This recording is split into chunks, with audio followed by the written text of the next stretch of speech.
ಇಡೀ ದೇಶವೇ ರಾಮ ಮಂದಿರ ಉದ್ಘಾಟನೆಯ ಸಂಭ್ರಮದಲ್ಲಿರುವಾಗ ಹಿಂದೂ ಪರ ಸಂಘಟನೆಗಳ ಕಾರ್ಯಕರ್ತರನ್ನು ಬಂಧಿಸಿರುವುದು ಎಷ್ಟರ ಮಟ್ಟಿಗೆ ಸರಿ ಎಂದು ವಿಎಚ್ಪಿ ಮುಖಂಡರಾದ ಶಹರ ಠಾಣೆ ಮುತ್ತಿಗೆ ಹಾಕಿ ಪ್ರತಿಭಟನೆ ನಡೆಸಿದ್ರು.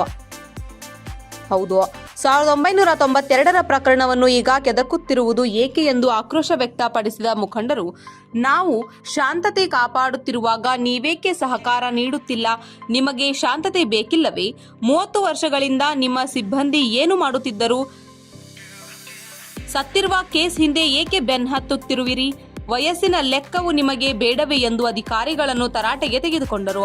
ಅಲ್ಲದೆ ಕಾರ್ಯಕರ್ತರನ್ನು ಬಂಧಿಸಿದ ಇನ್ಸ್ಪೆಕ್ಟರ್ ಅನ್ನು ಠಾಣೆಗೆ ಕರೆಸಿ ಎಂದು ವಿಎಚ್ಪಿ ಮುಖಂಡರಾದ ಜಯತೀರ್ಥ ಕಟ್ಟಿ, ಸಂಜು ಬಡಸ್ಕರ್, ಸುಬ್ರಹ್ಮಣ್ಯ ಶಿರ್ಕೋಳ, ರಮೇಶ್ ಕದಂ, ಮಂಜು ಕಲಾಲ್, ರಂಗಾ ಕಠಾರೆ ಇತರರು ಒತ್ತಾಯಿಸಿದ್ರು. ಈ ವೇಳೆ ಸ್ಥಳಕ್ಕೆ ಭೇಟಿ ನೀಡಿದ ಡಿಸಿಪಿ ರಾಜೀವ್ ಅವರೊಂದಿಗೆ ಹಿಂದೂ ಪರಿಷತ್ ಕಾರ್ಯಕರ್ತ ಹಾಗೂ ಮುಖಂಡರು ಚರ್ಚೆ ನಡೆಸಿ ಪೊಲೀಸ್ ವಿರುದ್ಧ ಆಕ್ರೋಶ ವ್ಯಕ್ತಪಡಿಸಿದ್ರು.